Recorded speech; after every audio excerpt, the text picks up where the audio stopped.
SSS members, it's me, Angel. Welcome to my YouTube channel. Sa mga member dyan ni SSS na malapit nang mag-retire, pero alanganin na doon sa number of contributions, parang hindi kayang mabuo ang 120 months, sasagutin ko tong comment ng viewer natin.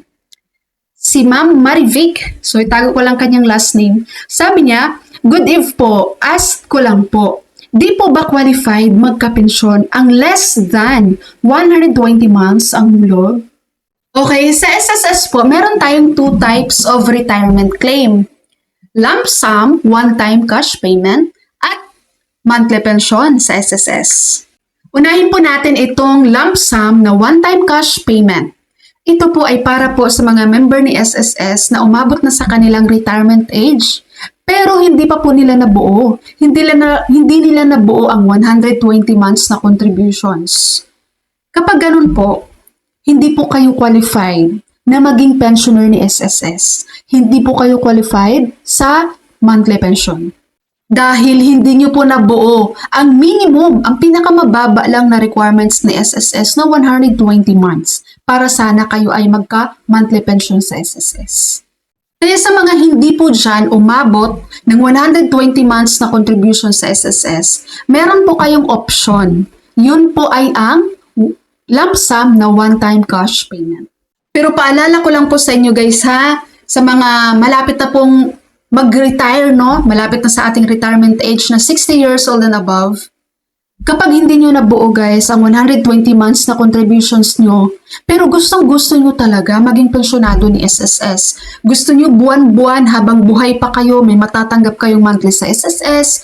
Gusto nyo every December, may matatanggap kayong 13th month pension sa SSS, gusto nyong makapag-pension loan din sa SSS, huwag po kayong mag-alala guys, dahil may option pa din kayo na i-continue muna.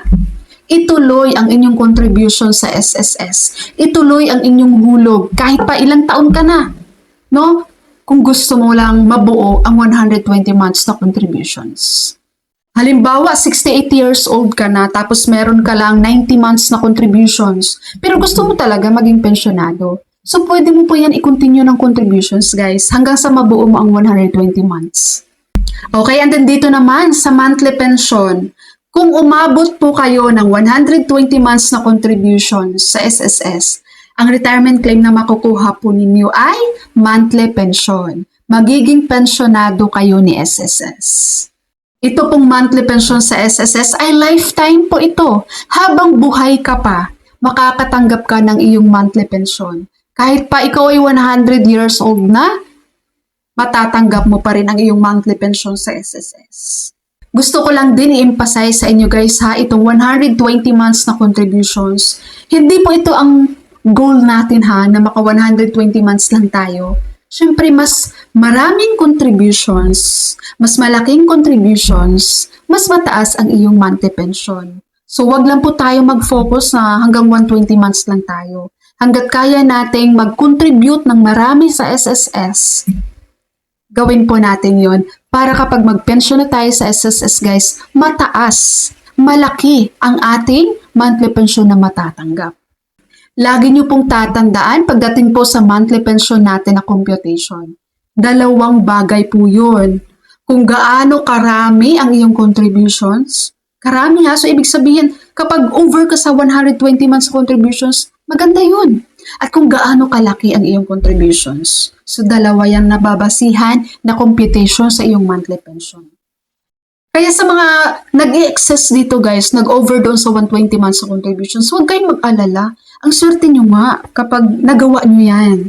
Dahil mataas na ang monthly pension nyo. Kasi yung iba, minimum lang talaga sila hanggang 120 months lang. Ayun lang yung kaya nila eh. Kaya sa mga member dito na nanonood guys, malapit nang mag-retire sa SSS at hindi nyo pa nabuo ang 120 months, wag nyong i-goal na i-lump sum nyo na lang. Huwag niyong i-goal yun. Kasi kapag ginoal mo yung lump sum na one-time cash payment, maliit lang yun guys. Mas maganda na pensionado ka ni SSS, promise. Pag mag-lump sum one-time cash payment ka, maliit lang yan. Tapos, ilang weeks lang siguro sa'yo yan guys, ubos mo na yan. Unlike kapag ikaw ay mag-monthly pension kay SSS, buwan-buwan kang mahihintayin hanggat buhay ka pa. Buwan-buwan kang may i-withdraw sa ATM. every December kang may hihintayin na 13th month pension mo. Di ba? Ang sarap nun. Para ka rin nagtatrabaho, meron kang 13th month. At kapag kailangan mo ng emergency money, pwede ka makapag-pension loan kay SSS. Di ba? Ang sarap maging pensionado ni SSS, guys. Kaya dapat yun ang i-goal natin, ang maging pensionado tayo ni SSS.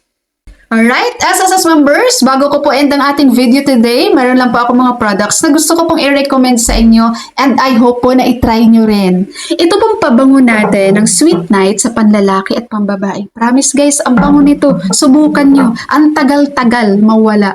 Alam nyo yung kahit yung damit nyo, hinubara na damit nyo at nilagay nyo na sa labahan guys, nandun pa rin yung amoy, sinasabi ko sa inyo. At hindi masakit sa ilong, di ba? Yun yung maganda doon. At ang ating napakaganda na quality lipstick, ang ating whitening RDL Papaya plus vitamin E, at ang ating whitening body soap na Alada. So mga products na to, ilalagay ko po sa description nitong video. Nandyan po ang link. So i-check nyo lang po yan. Okay, SSS members, that's all for my video for today. Thank you so much for watching everyone. God bless you all.